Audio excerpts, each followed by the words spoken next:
U.S. debt downgrade and the impact on your IRA. Hey everyone, Adam Bergman here, tax attorney and founder of IRA Financial, and welcome to another episode of Adam Talks. Today, we are going to be discussing the recent decision by Fitch Rating last week or week and a half ago to downgrade the U.S. debt from AAA to AA+. And this is pretty significant. We're the most powerful economy in the world, but we have some issues, some internal housekeeping issues that if we don't fix, and if our politicians on both sides of the aisle don't get this straightened out, we're going to spiral out of control and potentially be in a massively bad situation. And guess what is going to have to happen? Maybe not tomorrow, maybe not in a year or so, but in the short to long term, taxes are going to have to go up. And I'll explain why. And if taxes go up, having a IRA, especially a Roth IRA, is going to have even greater importance because of the ability to get tax-free income, tax-free distributions from your account in the name of Roth once you're 59 and a half and the Roth's been open at least 5 years. Whereas in a traditional IRA, your money will grow without tax, which is known as tax deferral, compounding returns. And yes, once you're over 59 and a half, if you pull the money out, you have to pay income tax. But that money is still growing without tax, which will allow for a greater source of wealth. Ultimately, the Roth IRA will prove to be the most tax advantageous retirement account in a higher tax environment, which is coming. And I'll go through some of the historical tax rates, but before that, let's focus on this Fitch Rating, this downgrade. Essentially, the agency, as I mentioned, changed the U.S. credit rating from a AAA to AA+. And the report's very interesting. It pointed to the repeated fights in Congress over raising the debt ceiling, even though they ultimately came up with a solution. Fitch didn't have a lot of faith in cooperation. And the issue is long term. How are we going to fix this mess? And I'll go through some of these figures that are pretty scary.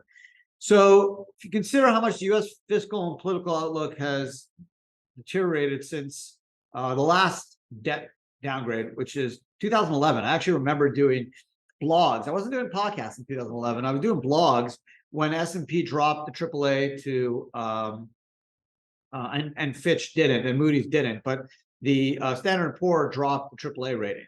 That was 12 years ago, and I remember people were nervous about it, and ultimately it wasn't a major issue. So the problem is we're in a way worse position today than we were 12 years ago. Here it is. The ratio of U.S. debt held by the public to GDP at the time, was 2011, was only 65.5%. While the Congressional Budget Office expects it to be 98.2% this year, that's up from 79.4% before the pandemic, and is expected to rise to 115% of the gross domestic product by 2033. And that's on present trends. And Fitch notes U.S. general government debt, including state and local government, is more than 2.5 times greater than the median 39.6% of GDP for a AAA rating. Okay, so we're not in good shape. We don't deserve to have a AAA rating. Okay, maybe we don't even deserve to have a AA+ rating. Our house is not in order. Our budget deficit is enormous. And I'll get to that in a second. The deficit in the first 9 months of the fiscal year hit 1.39 trillion. That's up 169% from the same period the year before. The deficit is supposed to shrink when the economy grows, but revenues aren't keeping pace with runaway spending. And that will get to taxes in a minute because tax rates are still relatively low when you look historically. The debt ceiling deal this year did little to curtail the spending. Remember, the Republicans, Democrats fought, and the Republicans pushed Biden to do away with some of his his loan forgiveness programs, and the Republicans were able to get some of the excess COVID money to be returned to the government. But all in all, it didn't really move the needle. And that's the big issue is Congress, Democrats, Republicans, Senate, it's not popular to raise taxes, right? They definitely can't cut Social Security, right? We know social programs, Medicaid, Social Security is pretty much untouchable. But the problem is Social Security may not be around in 20 years. Now, I don't think that's going to be the case because whoever does end up cutting these social programs are going to have a tough time getting elected. But the CBO expects spending on Social Security to grow from 5.1% of GDP in 2023 to 6% in 2033. Spending on Medicare, Medicaid, and other mandatory health programs will rise from 5.8% of GDP to 6.6% over the same period. Now, there's reports out there that Social Security will run out by 2034. Now, again, I don't think that's going to happen. And Medicaid Health Insurance Trust Fund will be able to cover all benefits until 2031. That's not that long ago, right? You're talking about 7 to 10 years away where Social Security and Medicaid can be bankrupt. So what do we do? Well, we can keep printing money, but that may not help because let's look at our deficit. Our deficit is out of control. Okay, as I mentioned, the federal government's deficit nearly tripled in the first 9 months. The Treasury Department said last week that the budget gap from October through June was nearly 1.4 trillion. It's a 170% increase from the same period a year earlier. Okay, let's look at the shortfall adds estimated to be more than $32 trillion. Okay, that's our estimated deficit. Budget deficit, $32 trillion that we are in the hole, right? That means, you have $100 in the bank and you owe, $32 million to the bank. Like, you can't get out of that. The only way to get out of it is print, cut spending, and raise taxes. Those are the 3 ways to get out of this. We did this in 92. We balanced our budget. Democrats, Republicans, President Clinton, our Newt Gingrich, we worked together. We had a balanced budget. That's a million years ago. We now went from balanced budget, zero deficit, to $32 trillion in 20, 30 years. And I don't see a way out of this other than significantly raising taxes and cutting spending. The problem is Democrats don't want to cut spending. Republicans don't want to raise taxes. Okay, and I'm blaming both parties here. Whether you love, hate Republicans, President Trump, Biden, both responsible, right? President Trump spent a lot of money. President Biden continued to spend a lot of money.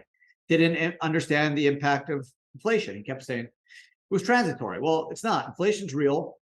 And because interest rates are going up, it's causing us to spend more to cover our debt obligations, right? At zero interest rates, you can spend, and borrow, because the interest rates you're paying on the debt is minuscule. But because interest rates keep going up, unfortunately, our cost of dealing with that debt is skyrocketing. Okay, and we need to figure out how to pay for that. Well, there's only way, as I mentioned, a couple ways to do that. It's raising taxes or cutting spending dramatically. Well, we're not doing a great job of cutting spending, right? There's a war in Ukraine that we keep throwing money at. We want to bail out student loans. We're spending more on our debt obligations. It's not looking great. Okay, so ultimately, I only see one way out, and that's raising taxes considerably. It's the only way we're going to be able to raise more revenue, whether it's through wealth tax, whether it's through taxing stocks, or whether it's not or, but and whether we're going to increase personal income tax returns, which we know that's going to happen. So let's look at historical tax rates. So obviously, since 2017, we're looking, well, this year, 2023, 37% is the highest tax rate. 2017, it was 39.6%. All the way, 2012 was 35%. It went from 2001 to 39%. Just going back, 1990 was 28%. 86 was 50%, right? And then if you look back in the 80s, 50, 60, and then in the 70s, 70% plus, right? So I don't think we're going to see 70, 80% taxes. We're definitely going in the high 30s to 40s, 100%. I don't see a way around it. I could see us going close to 50% at some point. We may not be able to do anything about that. Cutting spending is not going to be popular. No one will want to cut Social Security and Medicare, which is 2 of the most expensive programs. I don't think we're going to be cutting our military significantly, and plus it's only about a $1.2 trillion budget. So we need a cut. We need to significantly cut, and we need to raise revenues. And with higher interest rates, it's going to be even more difficult because the debt payments are more expensive. Okay. So again, we have to expect a raising tax rate. So I'm just getting some numbers here on the debt. So here's some numbers. Financing the debt is increasingly expensive as a result of rising interest rates. Interest payments over the last 9 months reached $652 billion. That's 25% more than during the same period a year ago. Okay, so our costs keep going up, our deficit keeps going up, our spending keeps going up, and we don't want to raise taxes. And again, as a tax lawyer, I'm not advocating to raise taxes. All I'm doing is saying, hey, prepare for an environment of increased taxes over the next 2 to 10 years. I don't know when it's going to happen. It's going to happen. It's going to happen with a higher personal tax rate. It's going to higher capital gains tax rate, definitely on the middle to upper class. I can see a wealth tax. I can see an inflated estate tax, potentially even a tax on sale of stocks. The government's going to need to get creative to raise money because we can't keep going. Honestly, we're spiraling out of control. And this is a Republican and Democratic problem. Don't blame Trump. Don't blame Biden. Blame them both. They both spent. And we want to cut very little taxes. And even if we are cutting taxes, maybe we shouldn't, right? Because we need to keep things in order. And I don't see a way out of this other than a significant increase in the tax base, whether it's personal, corporate, capital gains, and finding ways to shrink this deficit. Because if we don't tackle this soon, it's going to be a runaway freight train, and we may not, Casey Jones, we may not be able to stop this train from going off the cliff. So that's it. It's not the best of news. I want to try to be more upbeat. Summer, right? August, everyone's getting ready, having a great summer, looking forward to the end of summer and just enjoying it. But unfortunately, we've driven this train pretty much to the point where it's going to explode because we're spending out of control, both parties. We cut taxes and we don't want to increase tax base, and interest rates going up is going to be the death blow. Honestly, that third strike where, hey, US, like, we're out. Now, thankfully, we're still the #1 country. It's still a safe haven. It's still the place where you want to park your money. Where are you going to put your money? In Europe? Probably not. In China? No. Russia? No. Middle East? No. Right? US is still the safe haven. How long? We'll see.